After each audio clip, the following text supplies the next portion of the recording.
Hey, God is good all the time. God is great.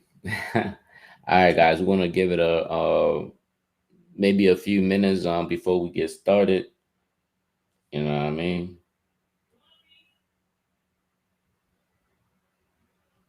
All right, just wanna. All right, hopefully everything should be good. All right, guys. What I want to talk about in this stream, guys, is I know some people want to know about it. The Hiva Gambit. I don't even know if I'm saying it right.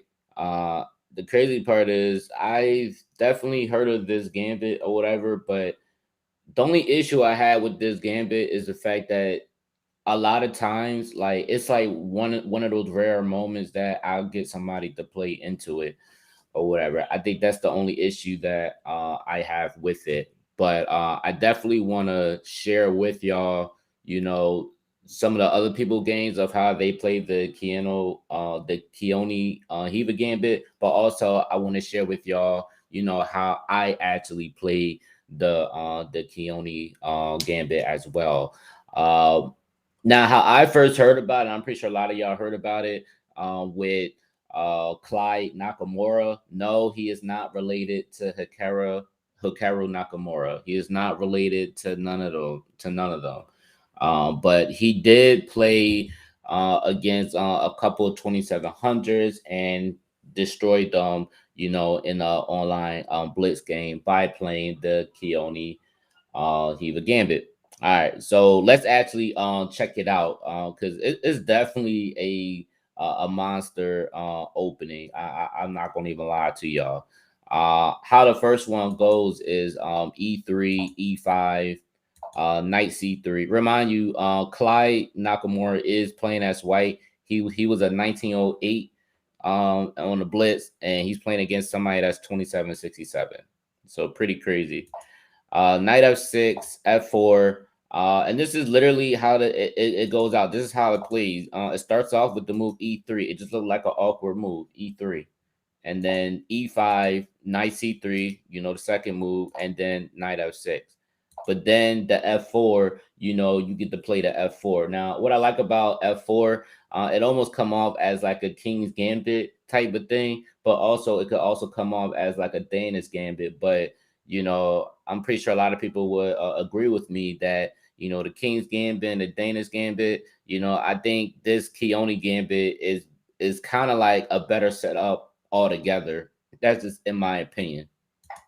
But he takes and White just goes knight f3. He just develops. F catches e3, and then White goes bishop d3. It looks like a rookie move, man. Like it looks like a rookie move. It looked like one of those trend type of gambits or whatever. But I have to say that it's a really dangerous opening if you don't know what you're doing. I really have to say, but E catches D2, bishop catches D2, bishop E7, and then he castles. Now the whole point of this position is I mean obviously he called himself the evil one, but remind you he has 1, 2, 3, 4 pieces developed, but also he has a nice F file open as well. And obviously this 2700 doesn't know to be honest with you guys, like I know a lot of people don't know if this if he really played at 2700 and beat this person with it. I don't know, but I don't think he'll have any reason to lie. I did look him up. He's his FIDE rating is pretty high. It is a 2000 or something. At least the last time uh it showed it was like 2000 or something. A lot of the games that I watched him play, he does play strong. He does play very tactical. So but yeah, I mean I believe him. I mean if he said he did, he did. I mean I ain't gonna take nothing away from him. I mean I've beaten grandmasters and everything, and I'm not even a title player, so I'm not gonna take that away from him. You know. But anyway, Black Castles, Knight G5, which is a very very great move. It's very sharp. With knight c6, he failed to realize of rook captures f6.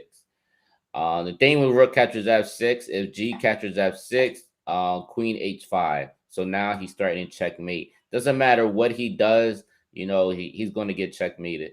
Obviously, try to prolong the game with bishop c5 check, king h1, h6, queen captures h6, rook e8, and then just queen h7, and then black resigns.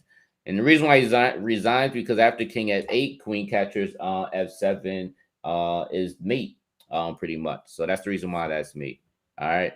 So again, guys, remember this move: e3, e5, knight c3, f4. He takes knight f3, f captures d3, bishop d3, e captures d2, and then bishop captures d2. This is the gambit, you know. So just remember, like, all of this, a lot of y'all may be like, man, who's gonna take all these pawns? Like, who's gonna really take all these pawns and everything?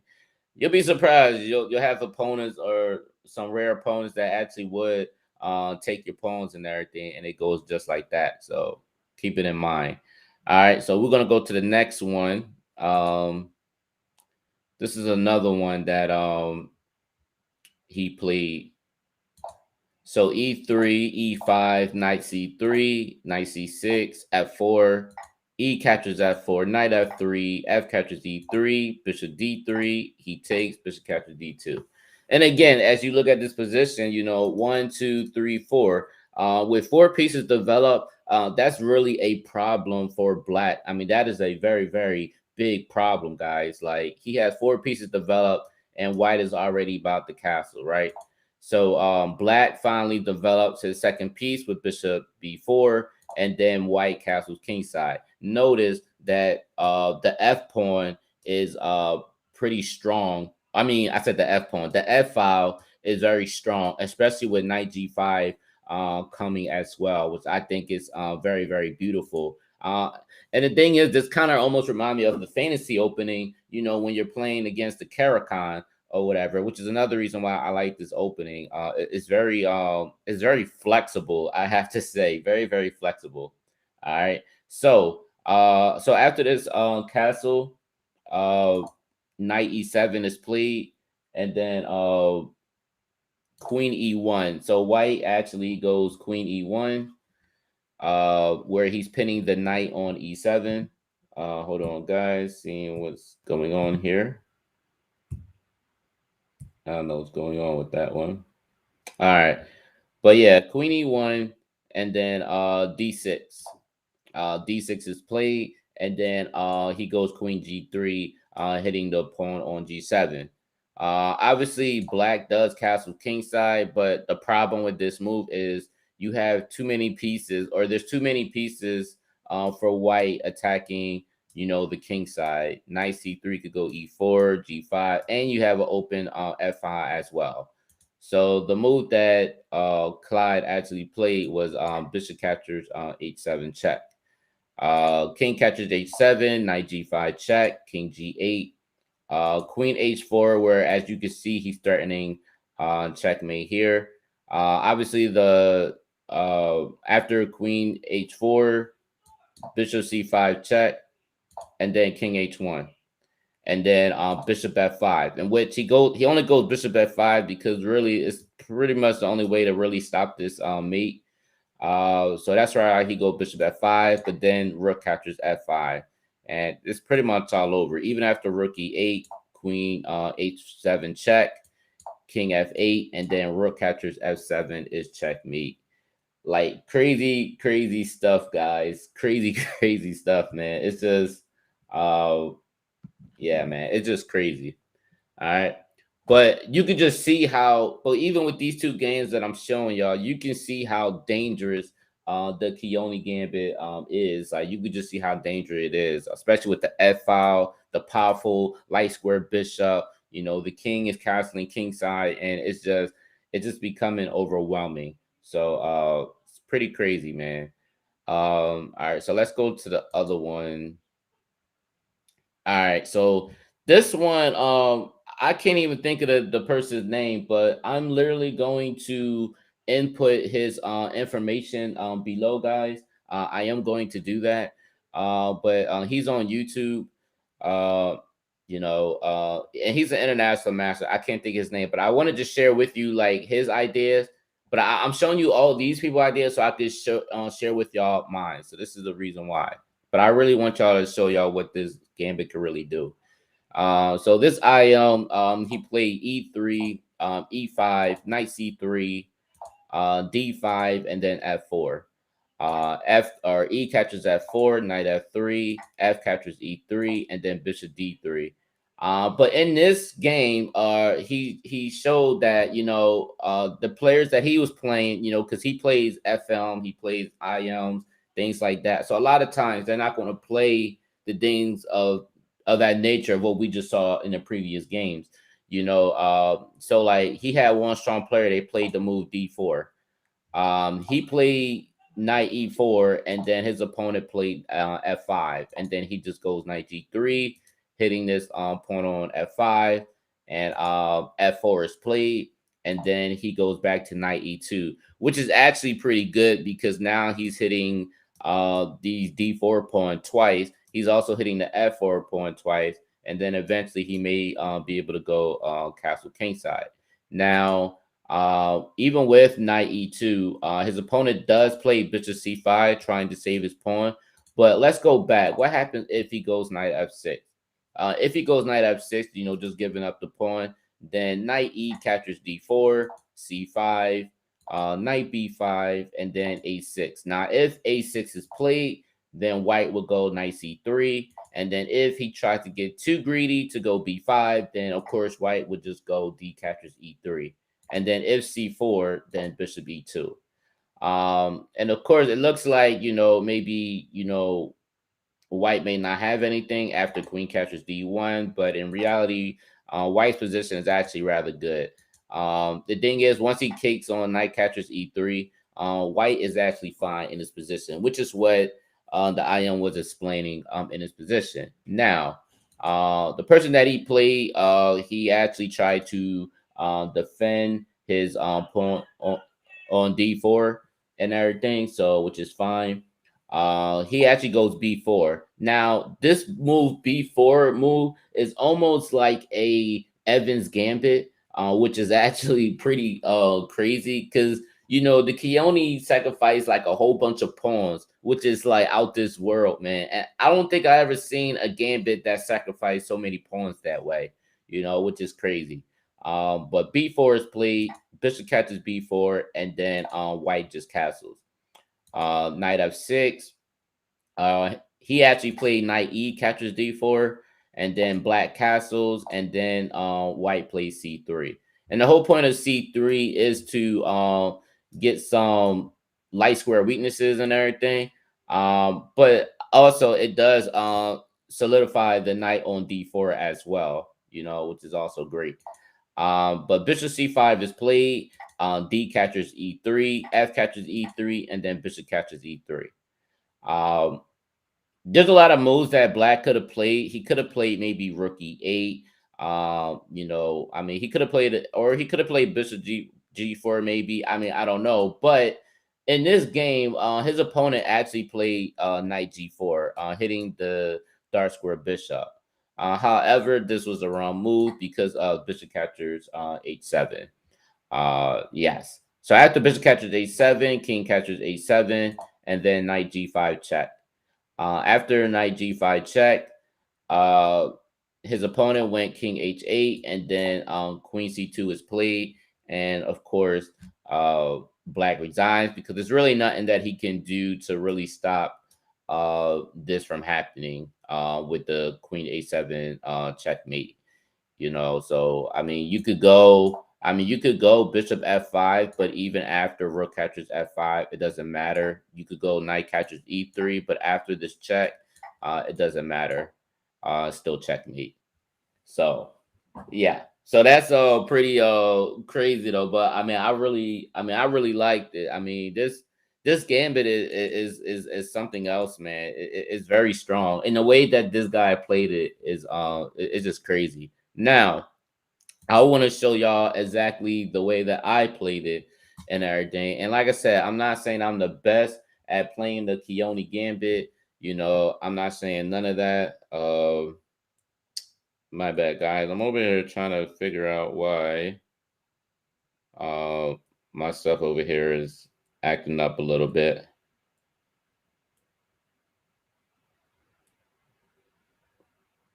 Here we go. I don't know why it was doing all that.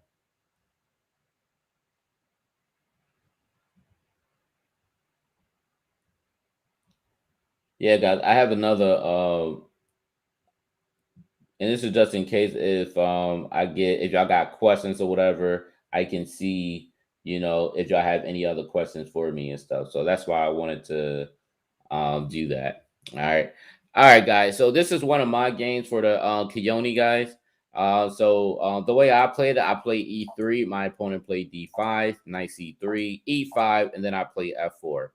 Um, he actually played D4 on me. So the crazy part, guys, I wasn't really sure how to even go about even doing this. I wasn't sure whether to go knight E4. I wasn't sure if I was supposed to go knight B5. You know, I wasn't even sure what to do. So I just played knight C to E2. And then my opponent just played D catches E3. So I was like, what the heck? So I played knight F3. You know, that's what I played. And then instead of taking a pawn, he actually just goes E4. So I was like, okay. So I just go knight E5. Again, I wasn't really sure what to really do. But I go knight E5. So E catches D2, bishop catches D2, knight E5. And I go knight G3. And I thought knight G3 is a really good move, due to the fact that, you know, eventually I may be able to, you know, take this pawn. But also I want to go knight G3 because again I may want to play bishop C4. You know, who knows, right? My opponent played bishop c5, which is an aggressive move. It does cut me off from castling kingside. However, I do have the queenside castling, which is why I go queen e2. So now I'm actually hitting the pawn on e2. All right. So after queen e2, he defends this pawn with with queen d5. You know, he's defending it with the queen and a knight.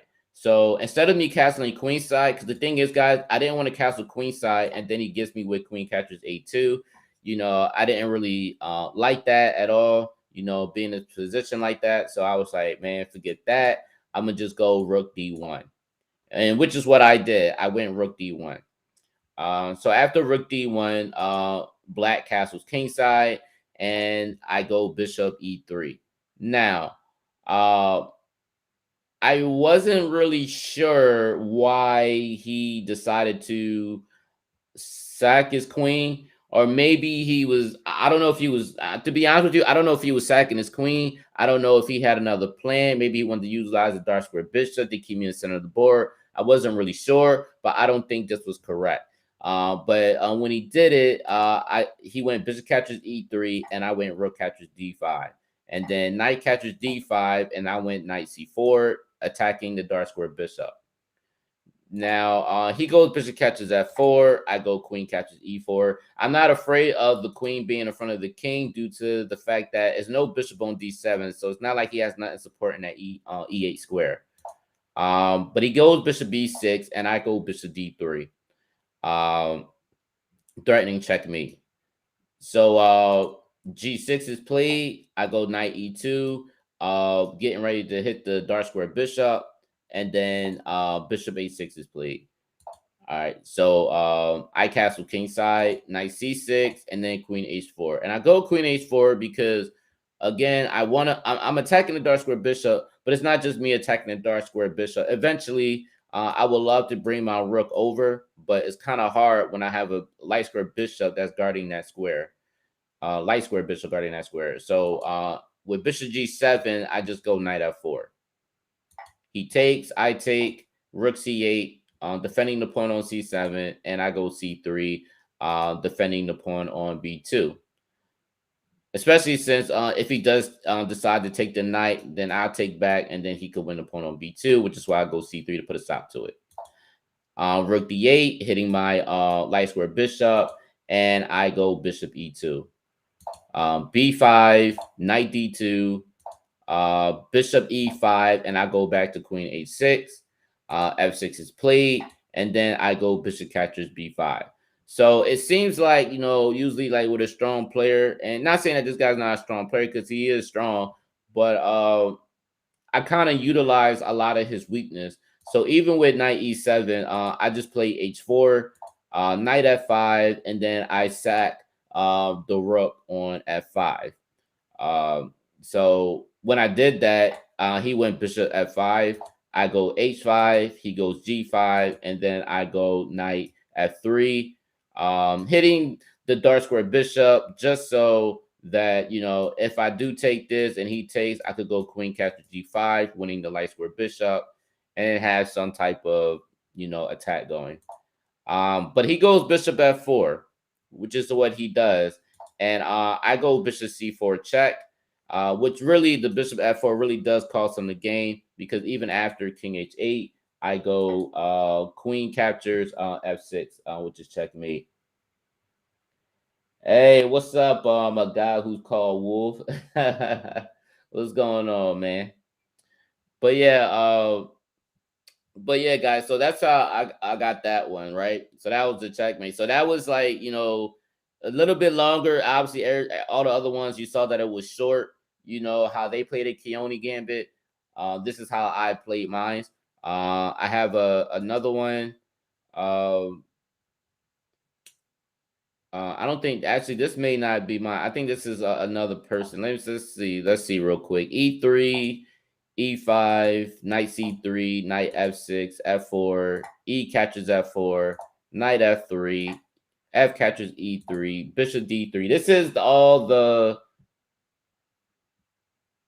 Oh, thanks, man. But yeah, but this is pretty much how they play that gambit. So let's go back. E3, E5, knight C3, knight F6, F4, E catches F4, knight F3, F catches E3, then bishop D3, and then D5. After D5, white castles kingside, and then D4. All right. So this is actually I actually know who this game. This is another one of the International Masters games. He actually talked about this. I just wanted to show you all the different scenarios of the Keoni Gambit. But this is one idea. I actually had this. This was done to me before with D4. But yeah, when he got this with D4, his opponent or he actually did go knight E4. With knight E4, knight catches E4, bishop catches E4, and then he gets hit with F5. So it almost seems like black tries to control the board with pawns and everything, and then sooner or later he'll bring out his pawns or bring out his pieces. That's usually what happens. But in this scenario, after F5, bishop D3 is played, and then bishop C5, rook E1, and then black castles. And then after that, D captures E3, D catches D3, and then bishop C4 check. All right. So after bishop C4 check, king H8, queen catches D8, rook catches D8, bishop catches E3, bishop captures, rook catches E3, and white is actually fine in his position, especially if he goes rook A to E1, maybe knight E5 to dig into the knight F7 squares and stuff. It gets very crazy for black. So it looks like, even in the end game, it seems like the Keoni Gambit is definitely great when it comes to the end games because, as you can see in this position, is very, very good for the end game as well. So let's actually go with let's look at knight C6. Instead of taking, if he went knight C6, white would just captures, knight captures, king H1. If knight captures, queen captures F3. And even in this game, it's still great for white as well. It's not bad. I actually like this position just because of the fact that white is more flexible. White has a lot of activity in his pieces, in his position. It's beautiful. So even with bishop C5, let's go back here. Let's say instead of the F5 move, let's say black goes bishop C5. If this happens, white would just go D catches E3, D catches E3, and then queen E2. The principle of this game is you do not want to trade queens when you're attacking You know, when you're attacking, you don't want to trade queens when you're attacking, especially when you're down a pawn. That's the principle, especially when playing the Keoni Gambit. After queen e2, white castles kingside, and then b4 is played. Again, this is one of the IM's games with b4. Um, it gets pretty crazy with this. Even if he does take, we have bishop catches e3, and it's all good. All right.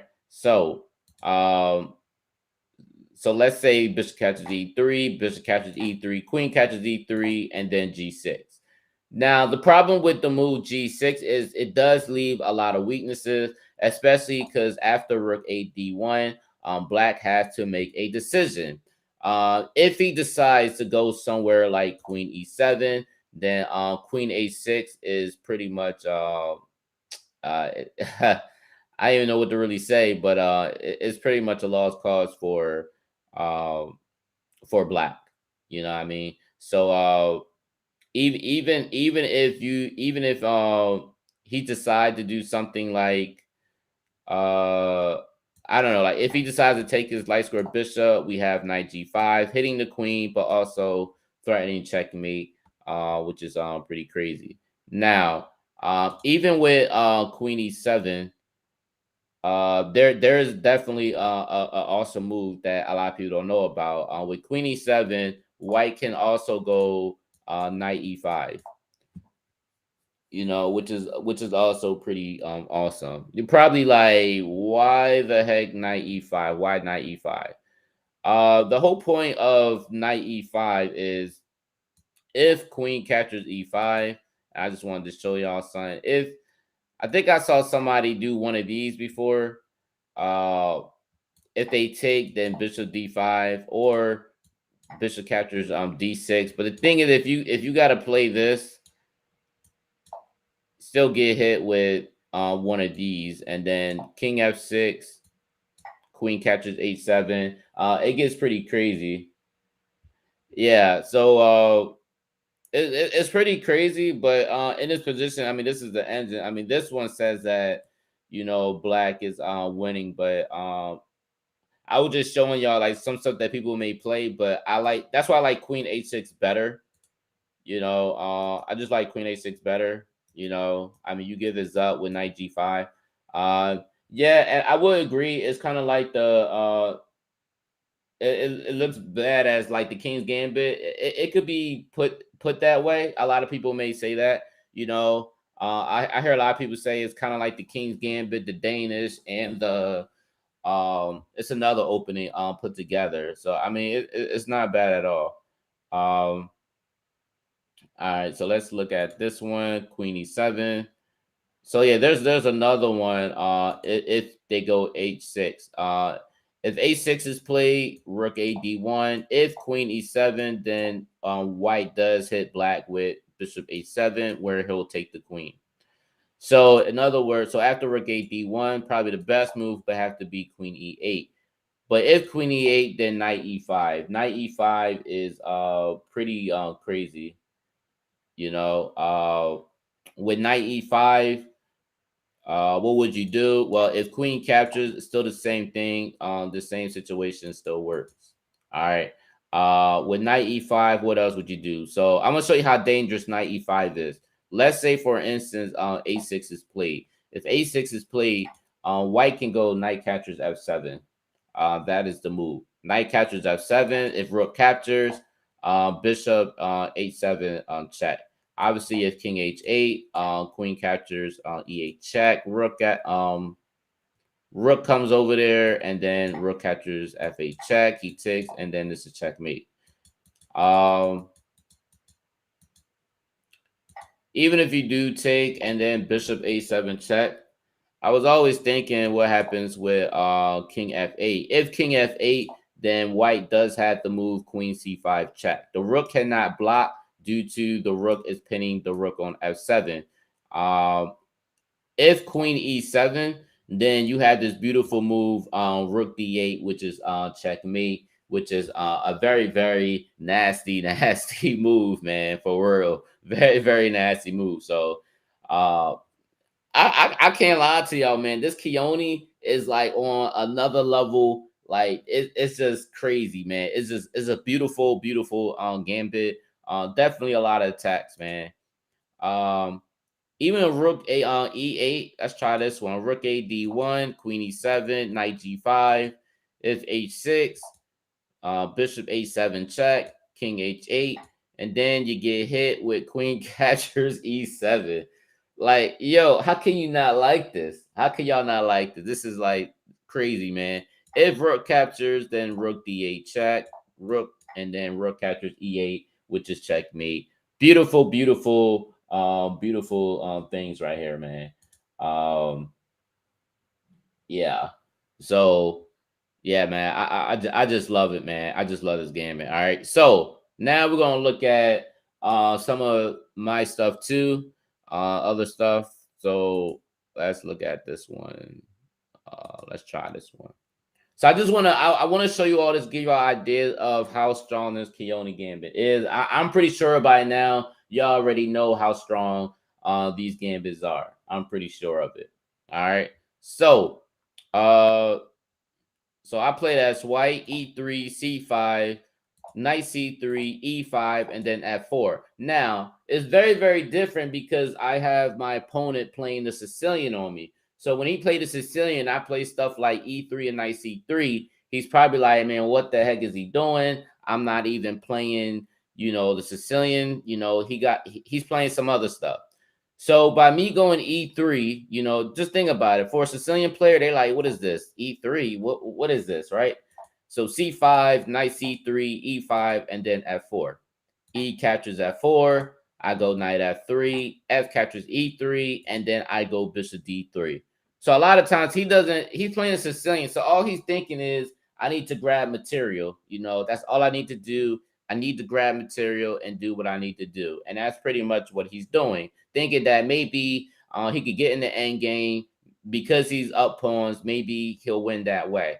And most people think like that, but they need to realize that, when you have material advantage, when you have four pieces develop this way, it's pretty crazy. Uh, yeah, Sicilian players, yeah, they do. They do. But in this case, with a Sicilian player, man, it's just crazy, man. So but after he takes my pawn, I take back. Just look at it, guys. He has no pieces developed. I have one, two, three, four pieces developed. And on top of that, I'm getting ready to castle king side to have a strong F file up, right? So after bishop captures d2, my opponent plays knight f6, and I castle kingside. Remind you guys, these players are not weak players. This guy is 2366, very strong player. He wins a lot of games and stuff, right? So after castle kingside, bishop e7 is played. So in this game, what I do is I go knight g5. Now y'all have to realize how strong this Keoni Gambit is, man. This thing is strong as heck, man. And remind you, man, like I never knew that I would be able to play the Keoni Gambit until I was just expecting for somebody just to give me the Keoni Gambit, and I got hit with this one. But even though it's not like the one that I showed you on the previous video, I just had a Sicilian player play this, and this is how it came about. So knight g5, black castles kingside, and God, yo, this joint is crazy. This is crazy, man. And literally, when he castled, I smiled deep inside. I just paused for like 5 seconds before I did this move, guys. And then I was like, "Booyah, shaka!" And I went rook captures f6. Yes, guys, rook captures f6. Such a beautiful, beautiful move. Yes, I felt like Tao in this game. I really did. I felt like Tao and everything, just sacking, you know what I mean? Just doing what I gotta do. So rook catches f6, bishop catches f6, and bishop catches at h7 check. Gotta hit him with that. And then of course, he can't take because of knight G or the knight on the G file on G5 and everything. So he goes king h8. After king h8, I ain't gonna lie, guys. I did thought about going queen h5, but then I realized that, you know, there's another way I can do this. I actually go knight captures f7 check. You're probably wondering why is that? Well, if he does take this, you know, I do have the opportunity to go queen h5 check, and if he goes king d8, I'll just take his queen, right? Um, However, because I was aware that, you know, he doesn't want to lose his queen, so he's gonna go rook captures f7.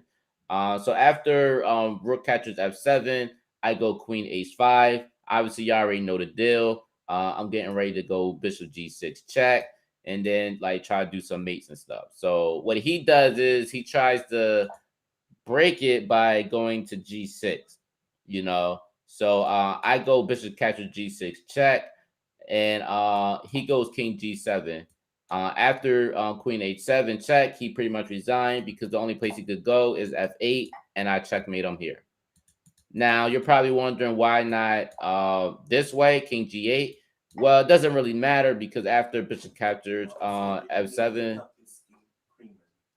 just the creamer. I don't need K cups.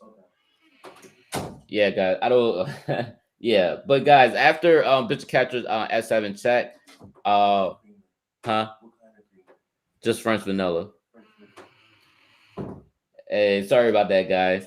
But yeah, after bishop captures f7 check, if he goes somewhere like I don't know, king f8, I do have moves like bishop a6 check and everything. And obviously, this game is pretty much all over because even after rook e1, if he comes here, you have queen d5 check.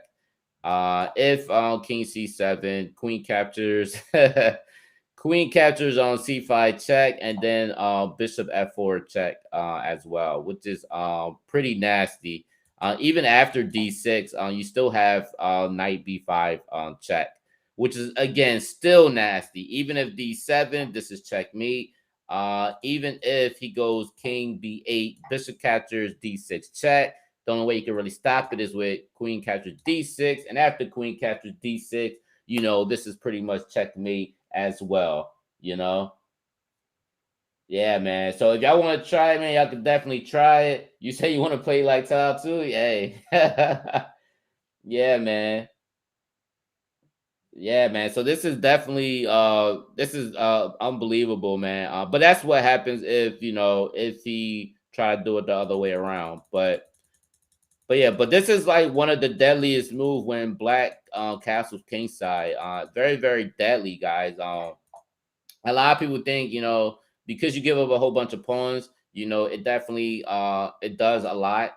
You know, giving up a lot of pawns, it does feel as though, you know, your opponent's gonna win because he's gonna beat you in the end game. But in reality, you gotta realize that development of your pieces means more than anything. Literally, it means a lot more than anything for real.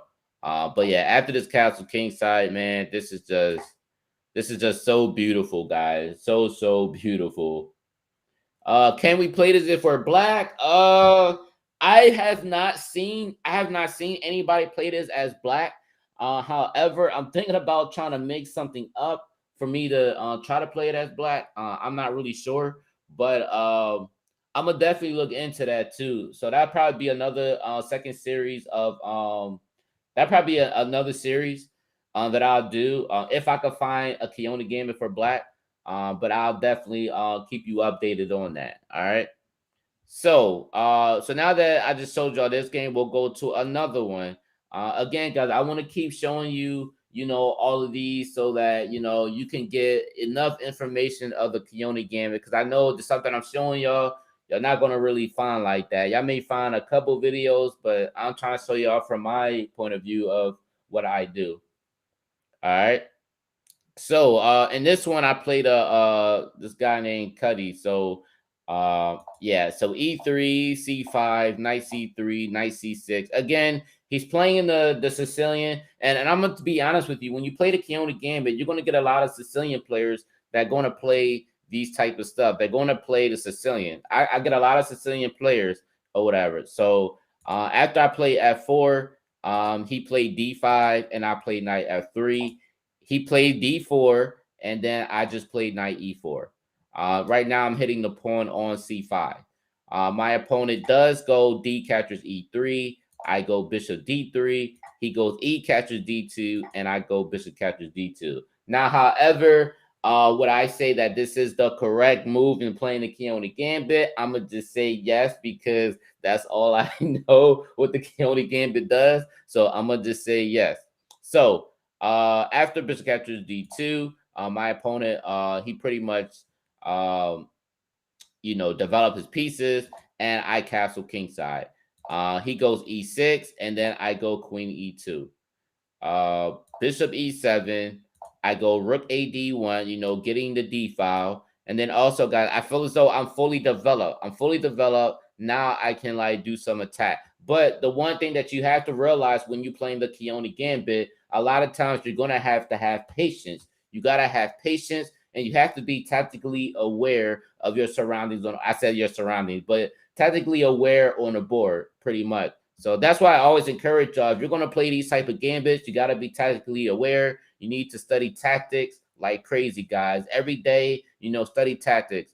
Get some tactical puzzles, get some combination tactical puzzles, work with it. Continue to build your muscles up, your tactical muscles up. Do it every day, because the more you do it, the more you see things a lot clearer, and the more you see things quicker. All right. So, but I go rook a d1, and rook a d1 with the rook in front of the queen. Black castles kingside, and I go c3. Again, I'm not rushing no attack. I'm just just making sure everything is great. I go c3 to prevent the knight from going to d4. Again, I don't have to rush. I'm fully developed. I'm good. I don't have to rush. Queen c7, I go knight e5. This is where I do what I gotta do. I go knight e5. Why knight e5? Again, guys, I definitely want this rook to be I want to open f-file. That's pretty much what I want. I want to open f-file. That's the best way I could say it. I want an open f-file. And like I said in all of my videos, I always want an open diagonal. I want open f-files, e-file, d-file. So any files I can get, I want file. And I'm telling you, the more you develop your pieces, the more you get open files, open diagonals, you're going to have an attack. And it's principles that you got to live by. You can never go wrong with it. Simple as that. All right. So after knight e5, knight captures e5, f captures e5, and then queen captures e5. So what do I do in this position? I go bishop f4. Why bishop f4? Because number one, I am hitting the queen. And then also, guys, there's a lot of threats with this. If, for instance, the queen can't go ace5. Why the queen can't go ace5? Because the knight captures f6 check. Now that I took the defender off of f6, this queen is lost. The queen cannot go d5 due to knight captures f6. If the bishop captures, then bishop captures h7 check. And now I'm winning the queen on d5. So you see how you got to be patient. You got to wait until stuff happens. That's what you got to do. So with bishop f4, this is what I played. He plays queen f5. Now, what would be the best move? Now, think about this. With him going to queen a5, I have my bishop in a long diagonal. I have my bishop in a long diagonal. I got my rook on the d file. I got my rook on the f file, right? So what do you think would be the best move? Well, obviously the best move in this position would have to be bishop d6.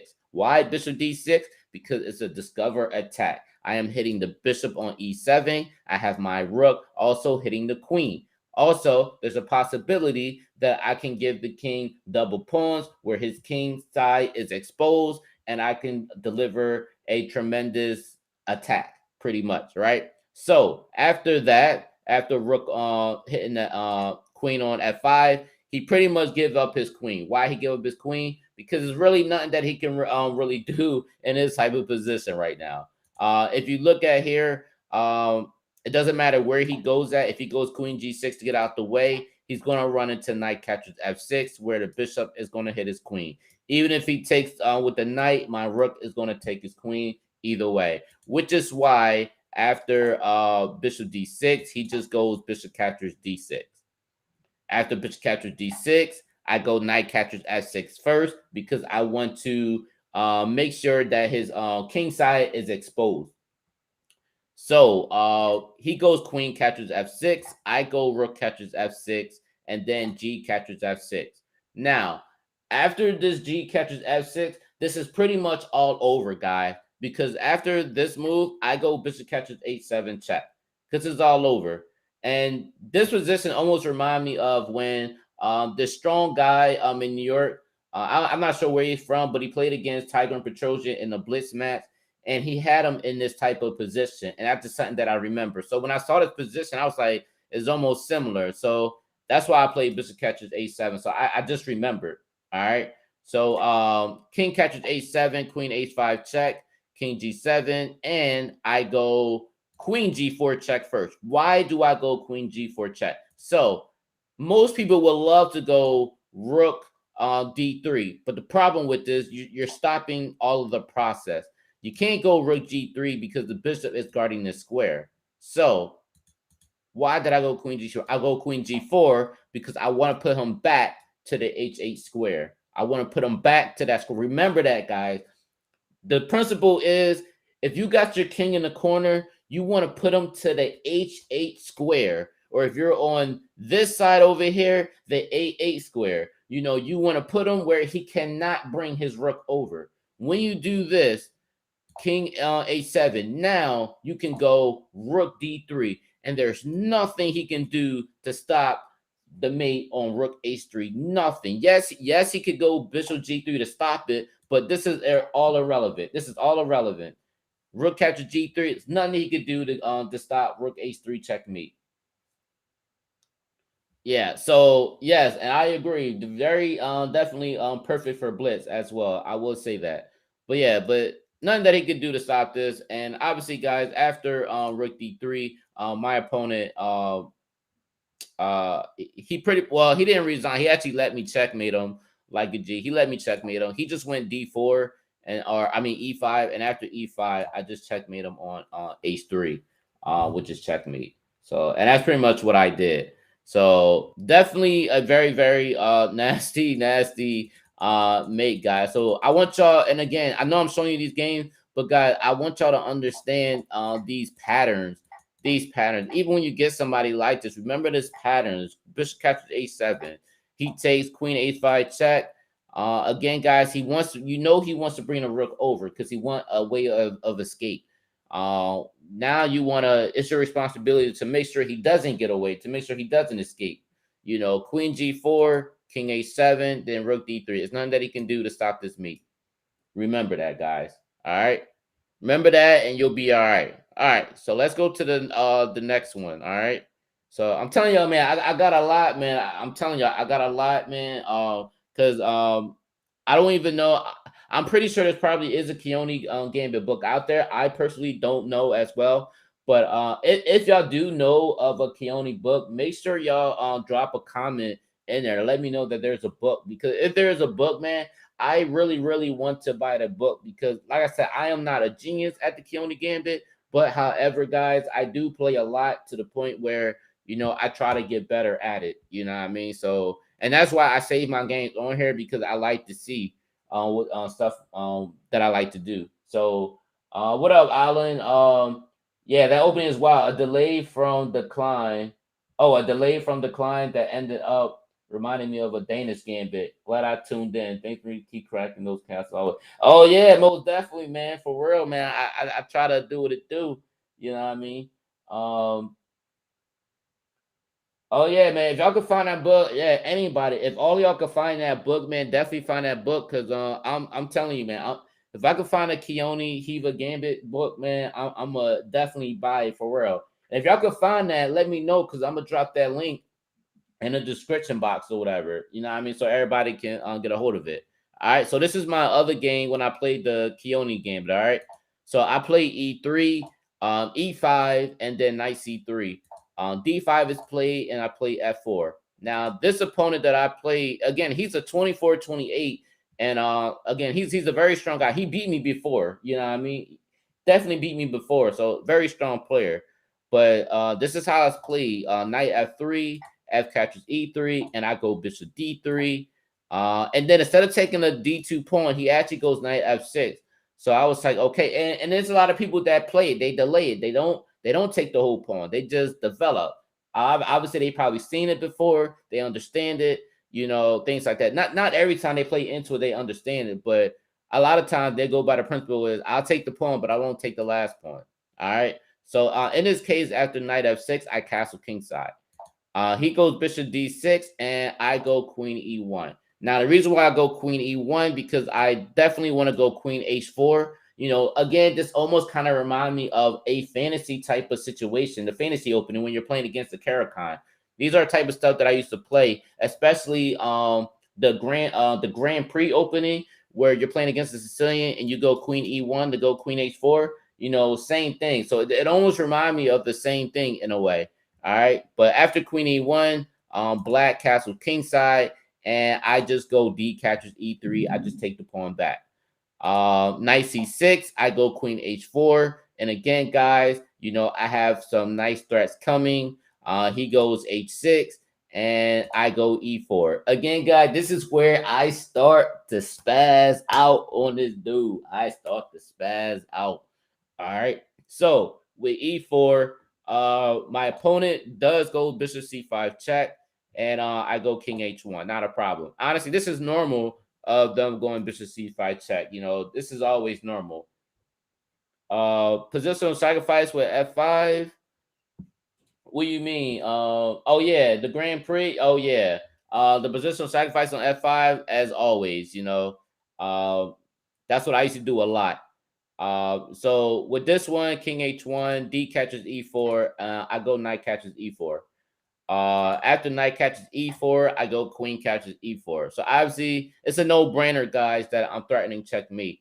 The reason why this opponent goes G6, you cannot go F5. It's too much weakening. Not only is it too much weakening, but you're on the verge of losing the piece on C5 after F5. If you go F5, queen C4 check, you can't really block it with nothing because I'm gonna win a free piece, and then I'm gonna win this dark square bishop. That's the reason why F5 was not played. This is why I love it. I'm telling you, man, I love this opening, man, for real.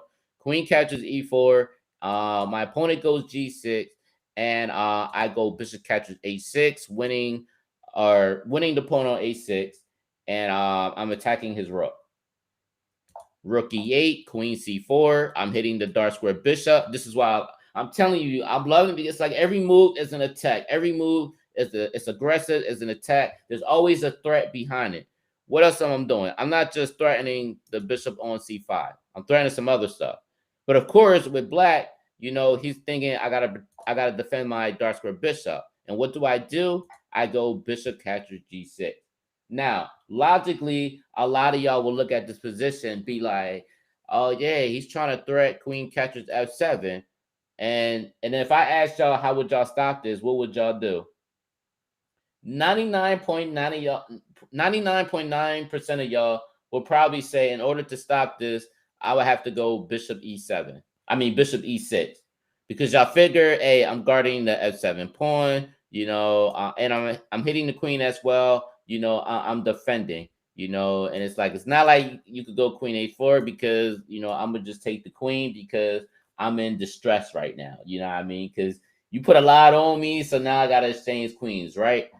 Wrong. So again, oh, not this move, guys. Oh, that's not a move, guys. That's not a move.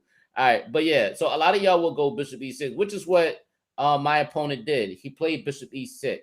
When he played bishop E6, I hit him with a surprise move, guys. I hit him with the move bishop captures F7 check. Yes, guys, bishop catches F7 check. Why this move, guys? Why this move? Obviously not king catches F7 check because of knight G5 would have discovered double check with the rook hitting the king and also the knight hitting the king as well.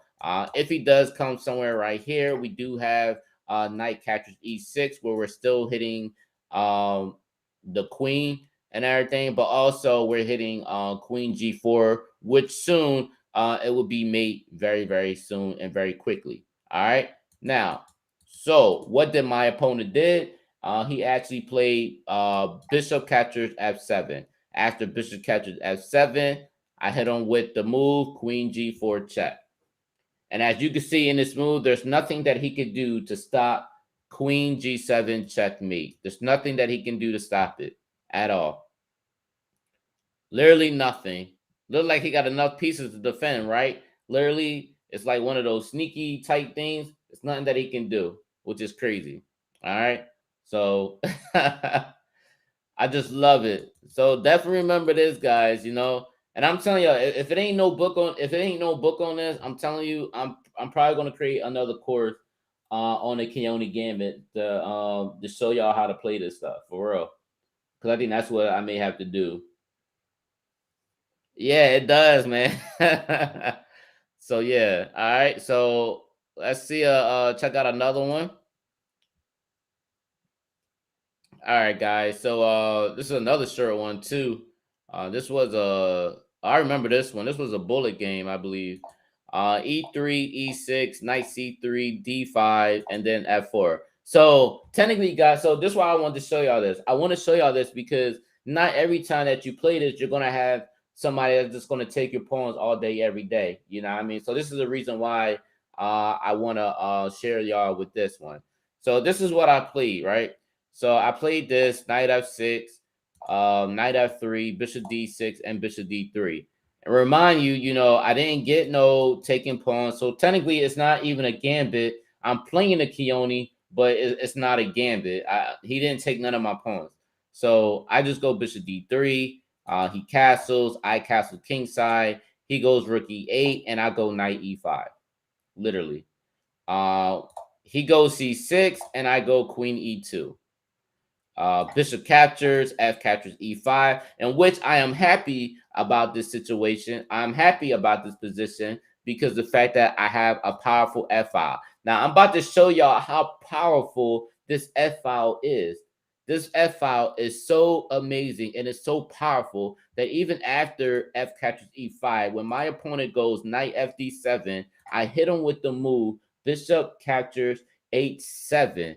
Remind you, y'all so used to me having a knight here on f3, maybe g5. I do none of that, guys. Bishop captures a7 check.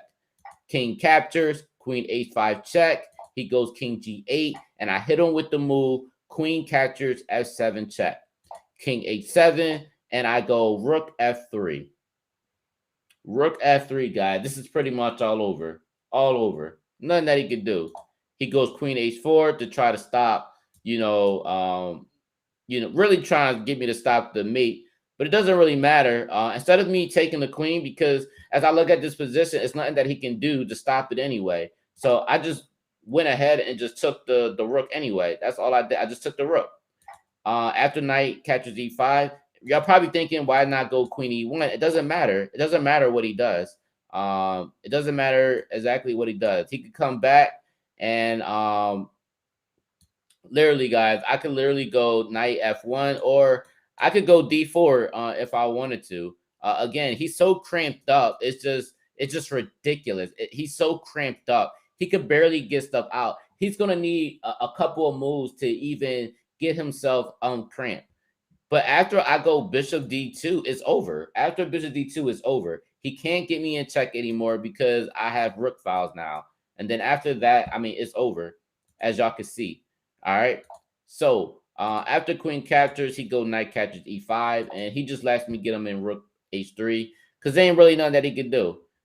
Queen captures, I take bishop d7, queen h5 check, king g8, and I go queen captures e5. Knight a6, and I go queen d6, and this is where black resigns.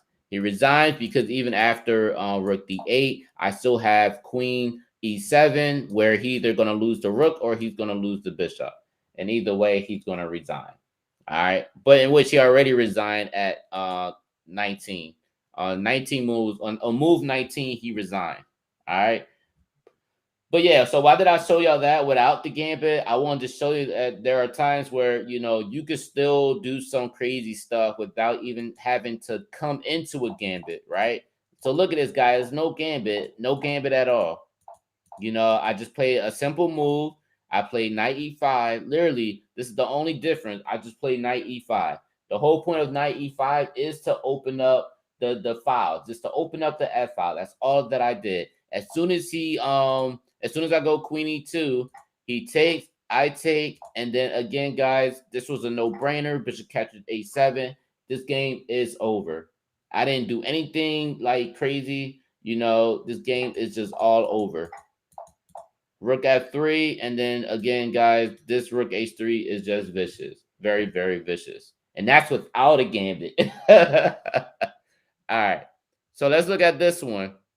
All right, guys. I know I've been on here for like a long time now, though. But I'm showing you. I'm telling you, I'm giving y'all a lot of good stuff here, man. A lot of good stuff. You're not gonna even find this on a channel, guys. I'm telling you, you're not gonna find this, anywhere else, man. I'm showing y'all everybody else stuff that you may find on videos on YouTube, but also I'm showing y'all my own stuff as well. So all right, so let's check this one out. All right, so e3, d5, knight c3, e6. Again, guys, this is another one I want to show y'all where there's no gambit involved, but I try to make stuff happen. All right, so f4, knight f6, knight f3, a6, bishop d3, knight d7, castle kingside, and he goes c5. I actually go e4 this time. I go e4, he goes c4, and I just go e5. So I actually give up. And I'm be honest with you guys, I was actually experimenting and everything with this. And maybe this could have been the wrong move or whatever. But I was experimenting at the time. But as y'all already see in all the other videos that I've just been showing y'all, with all the games I've been showing y'all see how powerful the light square bishop could be. All right, but in this case, I gave up the light square bishop because I wanted to see what else can I do. So he does that. I take. He takes my pawn. I take. Knight catches f6 and then d3 to prevent the knight from coming to e4. Bishop e7, d4, castle kingside, and I go knight e5. b5 is played. a3, bishop b7, bishop e3. Rook c8, queen f2, knight e4. I take, he takes, and then queen g3. Now, after bishop d5, I decided to go f5 because, again, like I told y'all before, I want files. I want to open up files, right? After he takes, I take back. And now my other threat is rook a to f1. That's what I want. Bishop f6. Instead of waiting for him to take me, I decide to go knight g4. That's what I wanted to do, knight g4. Now, however, guys, in this game, this was a bullet game and everything, and I just was lucky enough to actually catch him where he couldn't get to me, right? Yes, you can contact me. All you gotta do is just comment below. Matter of fact, I'll put my email below in this message, so you can email me as well. All right. So life is a game of chess 32 at gmail.com. All right. So that's my email right there. You can contact me. All right. So yeah, after knight g4, when I did knight g4, he goes bishop e7, and then I go bishop a6. Now, what my opponent did is he actually went bishop e6, and I just hit him with bishop captures g7. After he goes bishop catches f5, I hit him with the move knight a6 checkmate. All right. So obviously, guys, with this type of move, it was something that he could have did. He could have, like, after bishop f5, after I took, he could have actually just took this dark square bishop, and I wouldn't really have any threats at all. I literally probably would have had to go maybe knight e3 check or whatever, and something like that. But I really had nothing at the time. But eventually, he wound up, let me get the checkmate, which is a nasty checkmate. Pretty crazy. All right. So I think this is the last Keoni, guys. I'm telling you guys, I've been giving y'all a lot of goodies here, man. I give you a lot of stuff. All right. So this is another one. This one is a little bit longer, so I'll do this one. All right. So with this Keoni Gambit, E3, G6, knight C3, F4. So in this game, again, there's still no Gambit involved. So technically, I pretty much showed y'all the Gambit accepted, but it seems like I'm actually showing y'all the decline, I guess, that they just not playing into it. So knight H6, H4. I go H4, and then I go H5. He goes G5, I take, he takes, and then I go D4. A6 is played, and I played bishop d3. Why I played bishop d3? Because this s7 square is very weak, and I want to go bishop g6, where I'm weakening the king side. All right.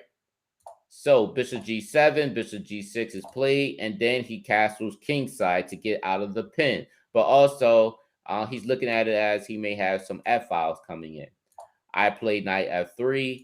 He plays e6, and then I play e4. Why I play e4? Because I want to unleash the dark square bishop out, and eventually I may want to sack, one of my pieces there. All right. So d6, queen e2, queen e7, and then I play e5.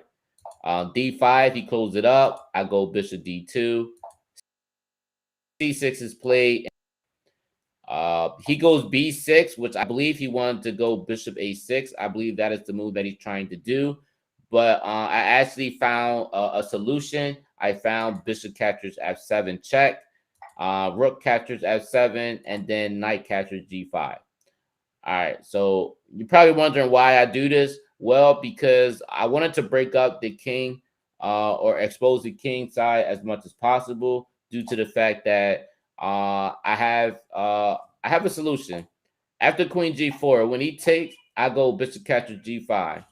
After queen f8, I go a6. Again, you can't really go here due to really due to bishop captures a6 or whatever, which is pretty scary.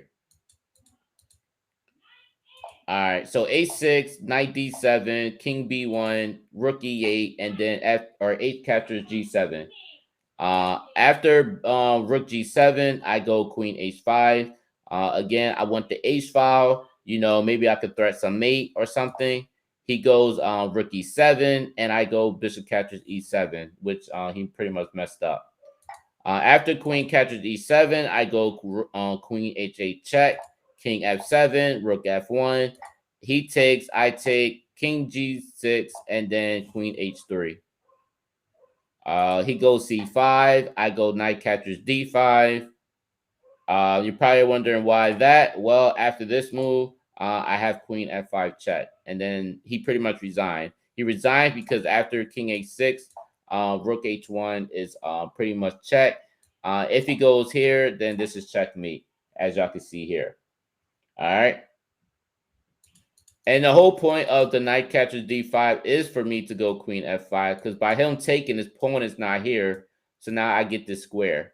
So always look at every aspect of the squares, guys, when you play this, all right? So again, guys, with the Keoni Gambit, obviously this is kind of like a decline type of gambit, or really your opponent just not playing into it. But it's the type of stuff that I deal with when your opponent don't play into it. But all the other games, guys, where I show y'all where your opponent does play into it, like this, or maybe not like that, but trying to show y'all when they actually play into it, like this. This is playing into it, but the ones that don't play into it is not a gambit. All right. So again, guys, I hope y'all really enjoy this live stream, guys, with me explaining the Keoni Gambit to y'all, man. I really thank y'all for checking it out. I know I've been on here for like an hour and nine something minutes.